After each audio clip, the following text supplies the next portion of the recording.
Sakhida arts કોલેજમાં વાર્ષિક ઉત્સવની અનોખી ઉજવણી કરવામાં આવી। કાર્યક્રમમાં શારદા પીઠના શંકરાચાર્ય ઉપસ્થિત રહ્યા। તેમણે શિક્ષણ અને રાજનીતિમાં ધર્મનું મહત્વ સમજાવ્યું। શંકરાચાર્યએ યુવાનોને જીવનમાં સફળતાનો મંત્ર આપ્યો। સોશિયલ મીડિયા અને મોબાઈલનો અતિ ઉપયોગ ન કરવા સલાહ આપી। દેશભરની શાળાના કોલેજમાં ધર્મનું શિક્ષણ ફરજિયાત કરવા શંકરાચાર્યએ માંગ કરી। સનાતન ધર્મ દ્વારા છે એ કઈ રીતે શિક્ષણ મેળવી શકીએ તે માટે અમારો પ્રયત્ન હતો ને અમારો પ્રયત્ન છે કોલેજની અંદર શંકરાચાર્યજીની પધરામણી થઈ। શંકરાચાર્યજીએ અમને જે આશીર્વાદ આપ્યા તેના આધારે હું માનું છું કે સંપૂર્ણ રીતે અમે આ કાર્યક્રમની અંદર સફળ થયા છે। कॉलेज का कार्यक्रम भी पूरा हुआ, प्रसन्नता हुई, बहुत अच्छा कार्यक्रम और बच्चों ने छात्र छात्राओं ने खूब तैयारी की और यहाँ आकर के हमने देखा कि महाराज श्री ने निम्बार्क पीठ श्री जी महाराज सलेमनाबाद की इस शाखा मठ का बहुत ज़्यादा उत्थान किया है। યોજાયેલા સમૂહ લગ્નમાં જોવા મળી મહાકુંભની થીમ। આઉટર રિંગ રોડ મોટા વરાછા ખાતે યોજાયેલા સમૂહ લગ્નમાં 75 યુગલોએ પ્રભુતામાં પગલાં પાડ્યા હતા, જેમાંથી ઘણા યુગલો રૂક્ષ્મણી અને કૃષ્ણના પહેરવેશમાં લગ્નના પવિત્ર બંધને બંધાયા હતા। લગ્નોત્સવમાં કન્યાદાનમાં ખાસ મહાકુંભમાંથી લાવવામાં આવેલ ગંગાજળ ઉપરાંત રિયલ ડાયમંડ સોનાના મંગળસૂત્ર સહિત કર્યાવર આપવામાં આવ્યો હતો। ગોવિંદભાઈ ધોળકિયાએ કહ્યું કે SRK ગ્રુપ દ્વારા દર વર્ષે સમૂહ લગ્નનું આયોજન કરવામાં આવે છે। ગત વર્ષે અયોધ્યાત્સવ થીમ પર સમૂહ લગ્નનું આયોજન કરવામાં આવ્યું હતું અને વરવધુએ રામસીતાના ગેટઅપમાં ફેરા ફર્યા હતા। ફેબ્રુઆરીથી બોર્ડની પરીક્ષા શરૂ થઈ રહી છે। જોકે ભરૂચની એક શાળામાં પરીક્ષા પહેલા હોલ ટિકિટ ન અપાતા વિવાદ ઊભો થયો છે। ભરૂચની BES યુનિયન સ્કૂલમાં 22 વિદ્યાર્થીઓને પૂરતી હાજરી ન હોવાથી પરીક્ષાની હોલ ટિકિટ ન અપાઈ, જેના કારણે વાલીઓમાં ભારે રોષ જોવા મળ્યો। વાલીઓએ આ બાબતે જિલ્લા શિક્ષણ અધિકારીને જાણ કરતા તેઓ શાળાએ પહોંચ્યા। DOએ સ્કૂલ સંચાલકોને તાત્કાલિક વિદ્યાર્થીઓને હોલ ટિકિટ આપવાની સૂચના આપી। DOએ વિદ્યાર્થીઓને નિયમિત શાળાએ મોકલવા વાલીઓને અપીલ કરી। સાથે જ ફી બાકી હોય એવા કિસ્સામાં હોલ ટિકિટ ન અટકાવવાની જિલ્લાની તમામ શાળાઓને પણ તાકીદ કરી। કે કોઈ વિદ્યાર્થીની ફી બાકી હોય કે અન્ય કોઈ પણ લેણું બાકી હોય તો એ મુદ્દા ઉપર ક્યારેય હોલ ટિકિટ તમે અટકાવી શકશો નહીં।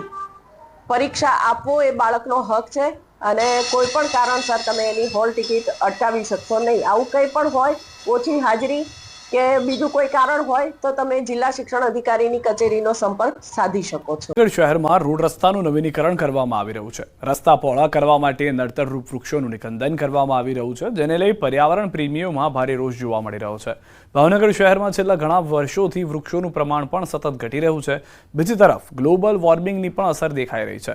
શિયાળામાં પણ ગરમીનો અહેસાસ થઈ રહ્યો છે, તેમજ દર ઉનાળે તાપમાનનો પારો પણ સતત ઊંચો જઈ રહ્યો છે। ત્યારે તંત્ર દ્વારા કાપવામાં આવતા વૃક્ષોને લઈ અનેક સવાલો ઊભા થઈ રહ્યા છે।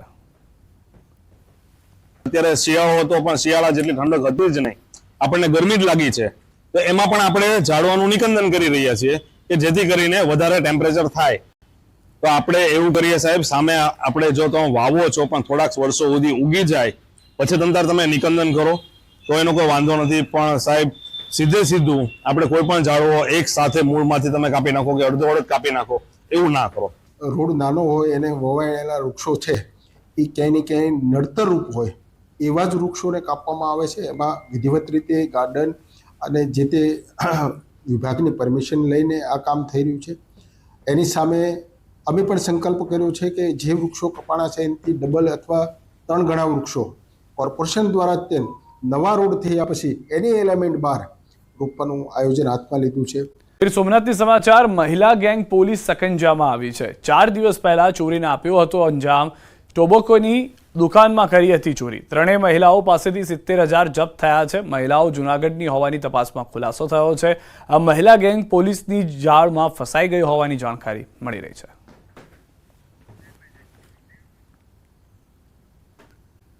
કોંગ્રેસ કમિટીનું અધિવેશન ગુજરાતમાં મળશે। 8 અને 9 એપ્રિલે CWC બેઠક અને અધિવેશન મળશે। પ્રદેશ કોંગ્રેસ અધ્યક્ષ શક્તિસિંહ ગોહિલનું નિવેદન। 1961 બાદ 2025માં મળી રહ્યું છે કોંગ્રેસનું અધિવેશન। મહાત્મા ગાંધી મંદિર માટે એપ્રોચ કર્યો પણ યોગ્ય જવાબ નથી અપાયો। તો દ્રશ્યો જે અમે આપને બતાવવા જઈ રહ્યા છે આગળના સમયની અંદર તે ઐતિહાસિક પણ હોઈ શકે છે, કારણ કે જે છેલ્લા 3 થી 4 દાયકામાં નથી થયું તે ફરી એક વખત ગુજરાતમાં કોંગ્રેસમાં જોવા મળી શકે છે। રાજકોટની પાયલ હોસ્પિટલમાં દર્દીની તપાસના સીસીટીવી લીક થવા મુદ્દે વિધાનસભા ગૃહમાં ચર્ચા કરાઈ. કોંગ્રેસ નેતા અમિત ચાવડાએ આ મુદ્દે સરકાર પર પ્રહાર કર્યા. અમિત ચાવડાએ સરકારને સવાલ કર્યો કે આટલું મોટું તંત્ર છે તો આ બાબતે પહેલા માહિતી શા માટે ન મળી? કોઈ પણ વ્યક્તિ ખાનગી માહિતીના વેચાણનો વેપલો ન થાય તે માટે સરકાર પાસે ખાતરી પણ માંગી. આ સાથે જ PMJAYમાં થયેલી ગેરરીતિની તપાસ CBIને સોંપવા કહ્યું છે. કહ્યું આરોપીઓ સામે માનવ વધ હેઠળનો ગુનો નોંધી ફાસ્ટ ટ્રેક કોર્ટમાં કેસ ચલાવવામાં આવે.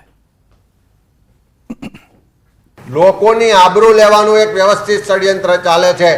એને રોકવા માટે સરકાર આગળ આવે, ગુજરાતના લોકોને આશ્વસ્ત કરે કે કોઈની પણ ખાનગી માહિતી ભવિષ્યમાં આવી રીતે જાહેરમાં નહીં વેચાય, એવી માગણી સાથે 116ના નિયમ મુજબ ચર્ચા કરી છે. કિસાન સન્માન નિધિ સમારોહમાં મુખ્યમંત્રી ભૂપેન્દ્ર પટેલનું નિવેદન. બીજથી લઈને બજાર સુધી રાજ્ય સરકાર અને કેન્દ્ર સરકાર ખેડૂતોની સાથે છે. દેશના 9.7 કરોડ ખેડૂતોને કિસાન સન્માન નિધિના હપ્તાનો લાભ મળશે. મુખ્યમંત્રીએ કૃષિમંત્રી રાઘવજી પટેલના કર્યા વખાણ. કહ્યું રાઘવજી પટેલ ખેડૂતો માટે હંમેશા તત્પર હોય છે. ખેડૂતો માટે અમારી સાથે ઝઘડો કરે પણ ખેડૂતલક્ષી કામ કરાવે.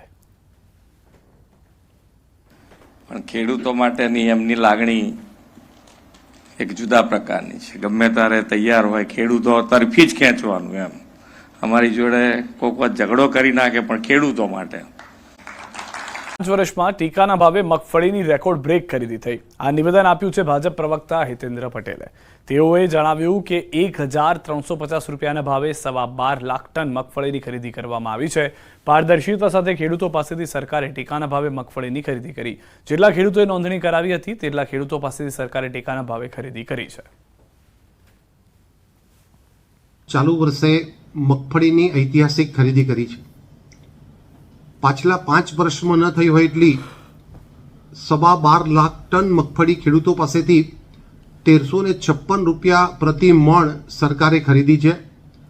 સંપૂર્ણ પારદર્શી રીતે એડવાન્સમાં નોંધણી કરી, મેસેજથી ખેડૂતને બોલાવી CCTV અંડરમાં ખરીદી થઈ છે. 80% લોકો ખેતી કરી રોજગારી મેળવે છે, જ્યારે જિલ્લાનો 43% ભાગ વન વિસ્તાર છે. ખેડૂતોને પોતાનો પાક ચોરી અને વન્યજીવોથી બચાવવામાં તકલીફ થઈ રહી હતી, ત્યારે રાજ્ય સરકારે ખેડૂતોને સિંગલ ફેઝ વીજ પુરવઠો આપવાની શરૂઆત કરી છે. ખેતરોમાં જે વન્ય પ્રાણીઓ માટે ઝાટકા મશીન મૂકવામાં આવ્યા છે, જેને 24 કલાક વીજળી મળતા ખેડૂતોમાં ખુશીનો માહોલ જોવા મળી રહ્યો છે.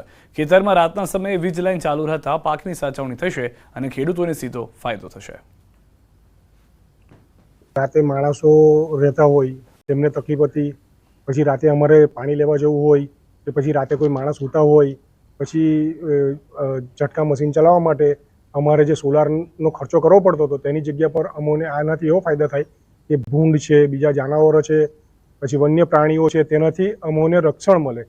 પહેલાં અમને 8 કલાક ખેતીવાડીની લાઇટ મળતી, ત્યાર પછીના બાકીના 16 કલાક ખેતરમાં લાઇટ રહેતી નથી.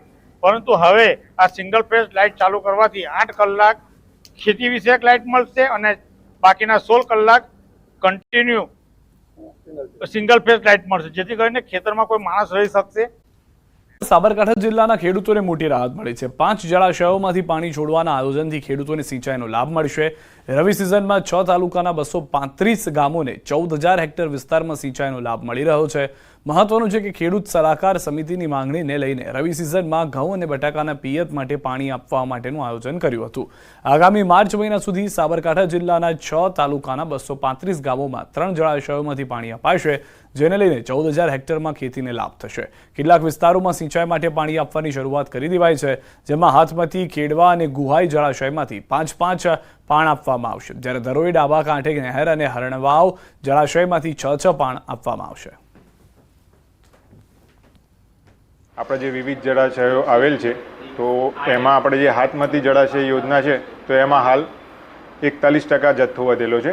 એમાં આપણે ટોટલ 5 પાણીનું આયોજન કરેલું હતું. એમાં 4 પાણી પૂર્ણ થયા અને 1 પાણી બાકી છે. તો હિંમતનગર જળાશય યોજનાથી આપણે સાબરકાંઠા જિલ્લાના 76 ગામોનો લાભ મળે છે અને ગાંધીનગર જિલ્લાના 14 ગામોને લાભ આપીએ છીએ. દાંતીવાડા કૃષિ યુનિવર્સિટીએ સુવિધા અને સંશોધન માટેનું ફંડ ખોટી રીતે વાપર્યો હોવાનો કોંગ્રેસે આક્ષેપ કર્યો હતો. આરએસએસની ભગીની સંસ્થા માટે રિવોલ્વિંગ ફંડના 16 લાખ કિસાન સંઘના સેમિનારમાં વાપર્યા હોવાનો મનીષ દોશીએ આરોપ લગાવ્યો હતો. જોકે આ તમામ આરોપોને દાંતીવાડા કૃષિ યુનિવર્સિટીના કુલપતિએ ફગાવી દીધા છે. તેઓએ કહ્યું કે પ્રાકૃતિક ખેતીની તાલીમ આપવી એ અમારા માટે ગૌરવની વાત છે. અમારા માટે ખેડૂત કોઈ પક્ષ કે નાત ધર્મ જાતનો હોતો નથી. અહીં દરેક ખેડૂતને તાલીમ આપવામાં આવે છે. આયોજન કરે છે. અહીંયા દરેક વખતે દરેક સમયે તાલીમ ચાલતી રહે છે. એટલે કોઈ પણ ખેડૂત આવશે, મેં કીધું એમ કે ખેડૂતને જાત ધર્મ નાત પ્રાંત કે કોઈ પક્ષ પાર્ટી હોતી નથી. ખેડૂત આવશે એને તાલીમ આપવામાં આવશે.